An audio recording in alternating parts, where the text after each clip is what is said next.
नमस्कार माझ्या बालमित्रांनो. साईराम. मित्रांनो, आपण या तिसरीच्या वर्गामध्ये आत्तापर्यंत अनेक पाठ शिकले, काही कविता शिकल्या, तसेच अंक आणि अक्षरही शिकले. परंतु आता आपण या वर्गामध्ये थोडं नवीन प्रकार शिकणार आहोत, तो म्हणजे व्याकरण. व्याकरण म्हणजे काय? ग्रामर. कोणतीही भाषा शिकायची असेल तर व्याकरणाचा अभ्यास करावाच लागतो, कारण प्रत्येक भाषेला व्याकरण हे असतंच.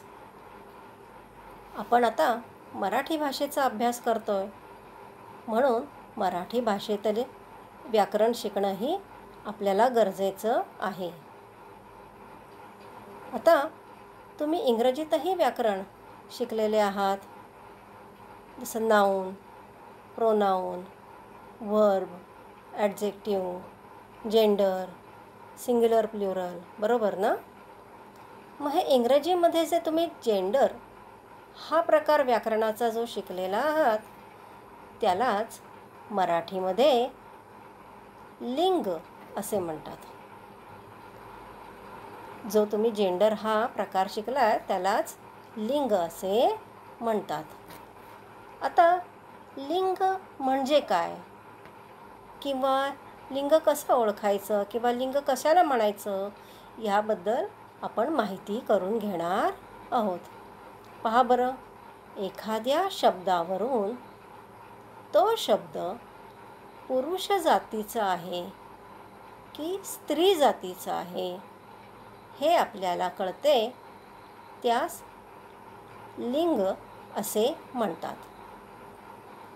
आता पुरुष जात म्हणजे नर आणि स्त्री जात म्हणजे मादी. मग एखादा शब्द हा पुरुष जातीचा आहे का की स्त्री जातीचा आहे, हे जेव्हा आपल्याला कळतं तेव्हा त्या शब्दाला लिंग असे म्हणायचं. आता इंग्रजीमध्ये तुम्ही पुल्लिंग, स्त्रीलिंग शिकलाय ना, मस्क्युलाईन, फेमिनाईन शिकलाय. तसंच मराठी भाषेमध्ये लिंगाचे 3 प्रकार आहेत. किती प्रकार आहेत? 3. कोणते ते पहा बरं. पुल्लिंग, स्त्रीलिंग आणि नपुंसकलिंग. पुल्लिंग, स्त्रीलिंग आणि नपुंसकलिंग हे झाले आपले मराठीतील लिंगाचे 3 प्रकार. आता त्यातील पहिला प्रकार जो आहे पुल्लिंग, तो आपण आधी पाहणार आहोत.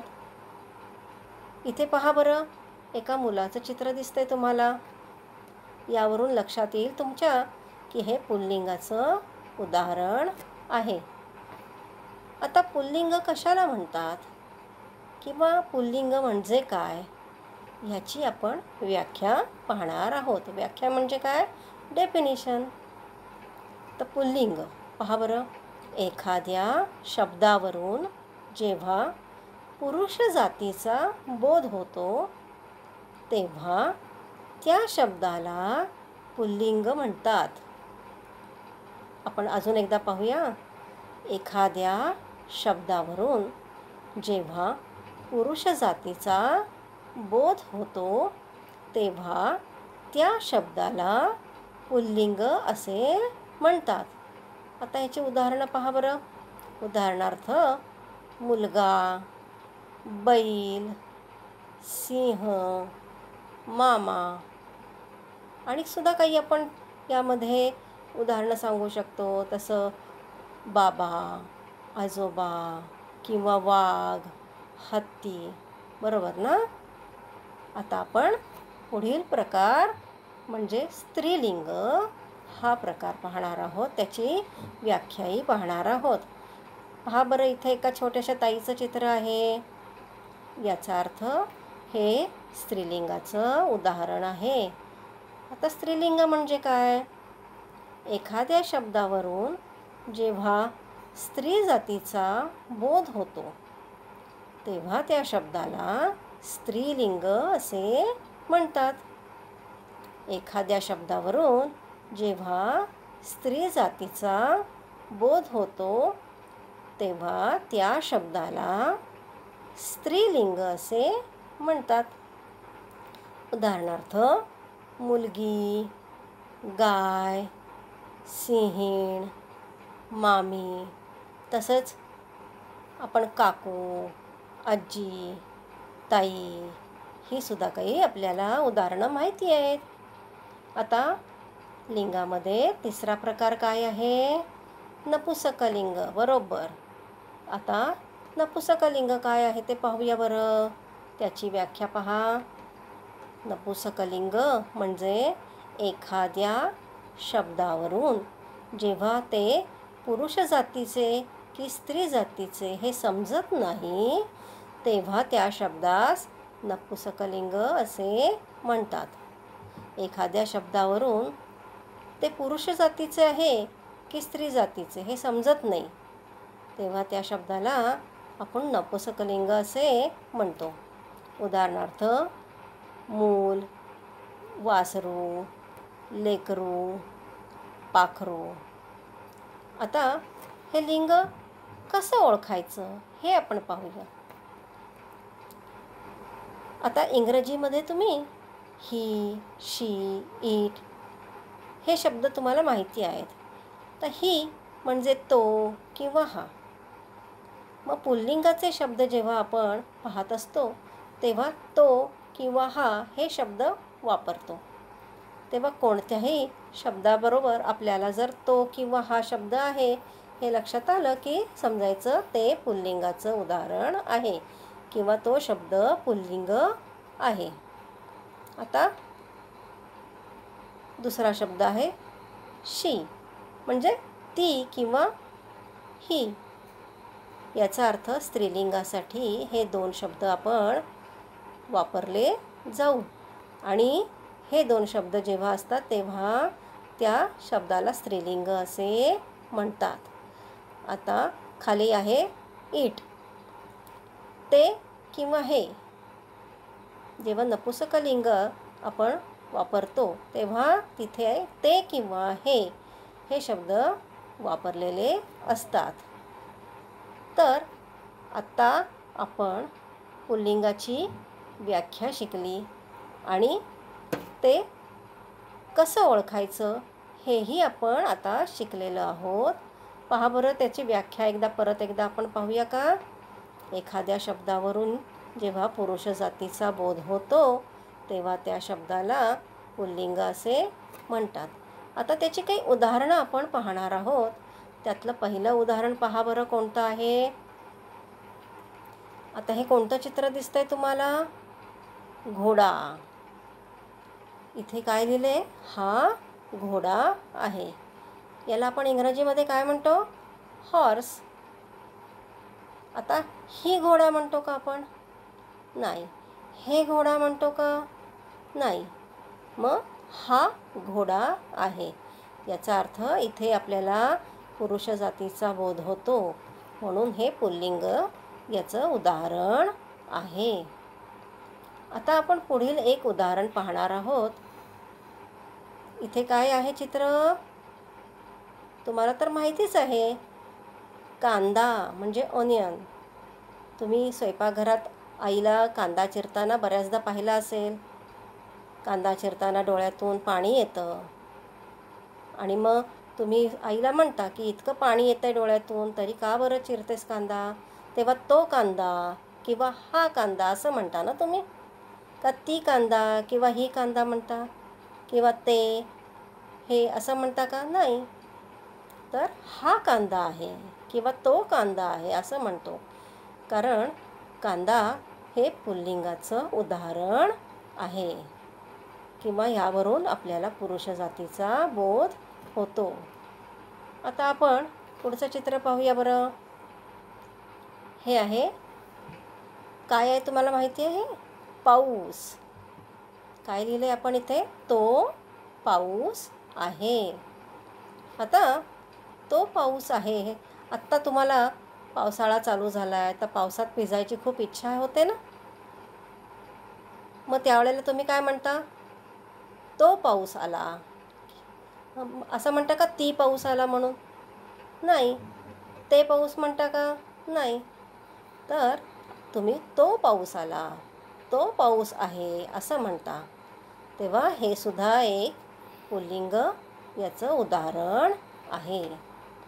आता आपण पुढील चित्र पाहूया.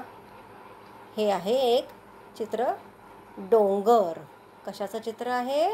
डोंगर. आत्ताच आपण पहिलं चित्र पाहिलं होतं ते पावसाचं. पाऊस पडू लागला की हे सगळा डोंगर दऱ्यावर छान मातीचा वास येतो आणि इथं छान हिरवळ होते, हिरवेगार दिसू लागतात डोंगर. त्या डोंगरांना आपण तो डोंगर असे म्हणतो. का ती डोंगर म्हणतो बरं? नाही ना. तुम्हाला ट्रेकिंगला जायचं असेल तर तुम्ही म्हणता ना मी इथे ट्रेकिंगला जाणार आहे किंवा या डोंगरावर जाणार आहे, तेव्हा ती डोंगरावर म्हणतो का? नाही म्हणत. तो डोंगर असं शब्द आपण वापरतो. आता हे कोणतं चित्र आहे पहा बरं. तुम्ही तर लहानपणापासून एक छानशी गोष्ट शिकत आलेला आहात. कोणती बरं? तहानलेला कावळा, थर्स्टी क्रो. मग त्या कावळ्याच्या ह्याच्यामध्ये स्टोरीमध्ये तुम्ही तो कावळा, हा कावळा हे शब्द वापरले ना? का ती कावळा म्हणालात? नाही. तो कावळा तहानलेला आहे, तो कावळा उडत उडत आला. त्यामुळं यावरून आपल्याला पुरुष जातीचा बोध होतो. म्हणून तो कावळा आहे असं म्हणायचं. हे पुल्लिंग जातीचं उदाहरण आहे. आता आपण पुढचं चित्र पाहणार आहोत. ते आहे मासा. मासा हा एक जलचर प्राणी आहे आणि आपण हा घरामध्ये सुद्धा छोटासा फिश टँक करून आपण पाळू शकतो. त्यावेळेला असं म्हणतो आपण की तो मासा आहे असं म्हणतो आपण. ती मासा म्हणतो का? नाही म्हणत. कारण मासा हे पुल्लिंगाचं उदाहरण आहे. आता हा हात आहे. हा हात आहे. हातानं आपल्याला सगळं कामं करायची असतात आणि या हातानं काम करताना आपण ही हात म्हणतो का? नाही. हा हात असं आपण म्हणतो. तेव्हा हात हे सुद्धा पुल्लिंगाचं उदाहरण आहे. त्याचबरोबर आता पुढील आहे पाय. पाय हा सुद्धा आपल्या शरीराचा एक अवयव आहे. जसा हात आपल्या शरीराचा अवयव आहे तसा पाय सुद्धा शरीराचा अवयव आहे. इथे सुद्धा आपण हा पाय किंवा तो पाय असे शब्द वापरतो. ती पाय म्हणतो का? नाही. मग आपण असं ती पाय न म्हणता किंवा ही पाय न म्हणता हा पाय किंवा तो पाय म्हणतो, याचं कारण हे पुल्लिंग याचं उदाहरण आहे. आता तुम्हाला चिवडा खायचा आहे किंवा कोणताही पदार्थ खायचा असेल तर चमचा आवडतो ना खायला? चमच्यानं तुम्ही चिवडा खाता ना? मग त्यावेळेला असं म्हणता का तुम्ही ती चमचा दे? आईला म्हणता का तुम्ही असं ती चमचा दे? नाही. तो चमचा दे किंवा हा चमचा दे असं म्हणता ना? मग याचाच अर्थ चमचा हे सुद्धा पुल्लिंगाचं उदाहरण आहे. कारण यामधून पुरुष जातीचा आपल्याला बोध होतो किंवा माहिती होते. कळलं तुम्हाला? आता आपण अजूनही एक चित्र बघू शकतो. हा काय आहे बरं? कागद आहे ना? तुम्ही लिहिण्यासाठी वापरता. आत्ताच तुम्ही मे महिन्याच्या प्रकल्पाचा अभ्यास केला असेल. त्यावेळेला काय सांगितलं होतं की A4 साईज पेपर आणा. A4 साईज पेपर म्हणजे काय? कागद, मोठा कागद आणा सांगितलं होतं ना, आणि त्याच्यावर तुम्हाला प्रकल्प करायचा होता. हा प्रत्येक वेळेला तुम्हाला प्रकल्पासाठी शाळेमध्ये मागितला जातो ना. मग हा काय आहे? कागद. मग टीचर असं सांगते का तुम्हाला ही कागद म्हणून? तिथे आपण हा कागद किंवा तो कागद असाच शब्द वापरतो ना. कारण इथेही आपल्याला पुरुष जातीचा बोध होतो. म्हणून कागद हे सुद्धा पुल्लिंगाचं उदाहरण आहे. तर मित्रांनो, आत्तापर्यंत आपण काय काय पाहिलं की लिंग म्हणजे काय आणि लिंगाचे किती प्रकार आहेत हे आपण पाहिले. लिंग म्हणजे काय, लिंगाचे प्रकार पाहिले. नंतर पहिला प्रकार पाहिला तो पुल्लिंग. नंतर कोणता पाहिला बरं, स्त्रीलिंग. तिसरा प्रकार आपण पाहिला नपुंसकलिंग. आता त्यानंतर लिंग कसं ओळखायचं याचाही अभ्यास केला. आता आपण त्याच्यानंतर काही पुल्लिंगाची उदाहरणं पाहिली, कारण आज आपण कोणता अभ्यास केला, पुल्लिंगाचा. तर पुल्लिंगाची काही उदाहरणं पाहिली. त्यात घोडा, नंतर कांदा, पाऊस, डोंगर, कावळा, मासा, हात, पाय, चमचा आणि कागद, हे सारी उदाहरणं आत्तापर्यंत आपण पाहिली. तुम्ही अशीच काही पण भरपूर उदाहरणं पाहू शकता. तुमच्या घरामध्ये भरपूर काही वस्तू असतात, त्यावरून तुमच्या लक्षात येईल की पुल्लिंगाची उदाहरण असलेले कोणते कोणते वस्तू आहेत. तुम्ही त्या नवीन नवीन वस्तूंची नावं लिहू शकता, बरोबर ना. आता या पाठावरून तुम्हाला एक छोटासा गृहपाठ देणार आहे. आता गृहपाठ कोणता आहे ते पहा बरं. हे कोणतं चित्र आहे पहा. आत्ताच मे महिन्यामध्ये तुम्ही खूप सारं हे फळ खाल्लं असेल ना. एक फळ आहे ना, कोणतं फळ आहे हे, आंबा. हा आंबा आहे असं म्हणतो ना आपण. मग इथे रिकाम्या जागी आपल्याला योग्य शब्द लिहायचा आहे. आपण इथे असं म्हणतो का की ही आंबा आहे किंवा हे आंबा आहे, नाही. याचा अर्थ आपण इथे हा आंबा आहे असा शब्द वापरतो. मग रिकाम्या जागी तुम्ही कोणता शब्द लिहाल, हा आंबा आहे. आता हा पुढील प्रकार पहा बरं काय आहे. इथे आहे एक पक्षी. आता आपण काय म्हणतो, ती पक्षी म्हणतो का, नाही ना. मग आता इथे पहिल्यांदा आपल्याला एक ब्लँक प्लेस दिलेली आहे आणि पुढे लिहिलं आहे पक्षी आहे. मग ते जर डॅश जिथं दिलेलं आहे तिथं तुम्ही काय लिहिणार बरं, तो पक्षी आहे, ती पक्षी आहे की ते पक्षी आहे. ओळखा बरं काय लिहिणार, बरोबर तो पक्षी आहे. योग्य उत्तर काय आहे, तो. तर तुम्ही सर्वांनी तिथे व्यवस्थित शब्द लिहायचा आहे. आता पुढील प्रश्न पहा बरं काय आहे. खालील चित्रे पाहून लिंग ओळखा. खालील चित्रे पाहून लिंग ओळखा. आता तुम्हाला स्त्रीलिंग, पुल्लिंग, नपुंसकलिंग याची थोडी माहिती दिलेली आहे. यावरून ते चित्र कोणतं आहे किंवा त्याचं कोणतं लिंग आहे हे तुम्हाला ओळखून लिहायचं आहे. त्यासाठी तुम्हाला डॅश दिलेलं आहे, तिथे तुम्ही लिहिणार आहात. आता इथे बाजूला चित्र कोणतं आहे, मोर. आता पावसाळ्यामध्ये छान छान मोर तुम्हाला दिसतील. त्याचा पिसारा छान फुललेला असतो. तेव्हा तुम्ही काय म्हणता बरं त्या मोराला, ती मोर म्हणता का, मग काय म्हणता, तो मोर किंवा हा मोर. मग ती किंवा हा हे शब्द आपण कधी वापरतो तुम्ही सांगा बरं. ते पुल्लिंगासाठी आपण वापरत असतो. आपण तो किंवा हा हे शब्द पुल्लिंगासाठी वापरत असतो. मग कोणतं लिंग लिहिणार बरं इथे, पुल्लिंग, बरोबर. मग हे चित्र पाहून तुम्ही तिथे लिंगाचं नाव लिहिणार आहात. आता अजून एक चित्र आपण पाहणार आहे. पहा बरं हे चित्र, आठवतं आहे का तुम्हाला. आत्ताच आपण हा पाठ शिकताना पहिल्यांदा पाहिलं आहे. कुठे होतं बरं, पुल्लिंग असं लिहिलं होतं. त्याच्या बाजूला या छोट्या दादाचं चित्र होतं ना. याचाच अर्थ काय बरं, हे पुल्लिंगाचं उदाहरण आहे. लक्षात आलं ना तुमच्या.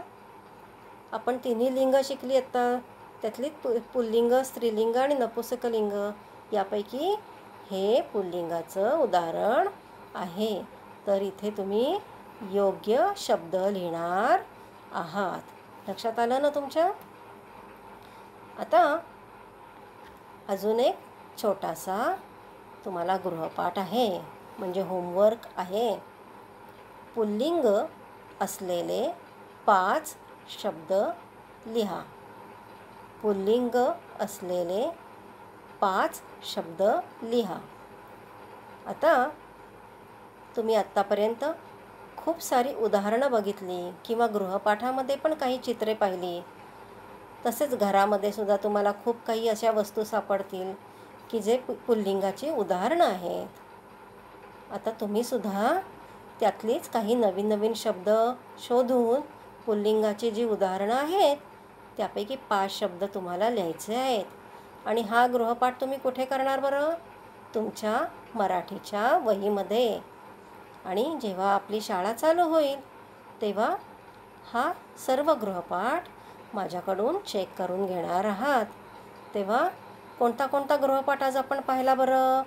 पहिल्यांदा आपण रिकाम्या जागा भरामध्ये हा, ही, हे, तसंच तो, ती, ते अशापैकी कोणता शब्द रिकाम्या जागी लिहायचा आहे हे आपण पाहिलं आहे. तर पहिला शब्द कोणता आहे तिथे आपण नीट लिहिणार आहोत, हा, ही किंवा हे. तसंच इथे तो, ती किंवा ते यापैकी योग्य शब्द लिहिणार आहात. आता पुढील गृहपाठ आहे की तुम्हाला चित्र पाहायचं आहे आणि ते स्त्रीलिंगाचं उदाहरण आहे की पुल्लिंगाचं की नपुंसकलिंगाचं योग्य शब्द तुम्हाला लिहायचा आहे. आता त्यानंतरचाही गृहपाठ तसाच आहे की चित्र पाहायचं आहे तुम्हाला आणि चित्रावरून ओळखायचं आहे की हे कशाचं उदाहरण आहे, पुल्लिंग की स्त्रीलिंग की नपुंसकलिंग. मग ते उदाहरणाचं तुम्ही नाव तिथे लिहिणार आहात. आता आहे पुढील गृहपाठ. पुल्लिंग असलेले कोणतेही 5 शब्द तुम्ही लिहायचे आहेत. पुल्लिंग असलेले 5 शब्द लिहा आणि मराठीच्या वहीमध्ये हे 5 शब्द लिहून शाळा चालू झाल्यावर मला दाखवायला आणायचं आहे. तर मित्रांनो, आत्ता आज जो आपण पुल्लिंग हा व्याकरणाचा प्रकार पाहिला तो तुम्हाला समजला ना? आवडला ना हा प्रकार तुम्हाला? आता घरी याचा अभ्यास करायचा आहे. धन्यवाद. साईराम.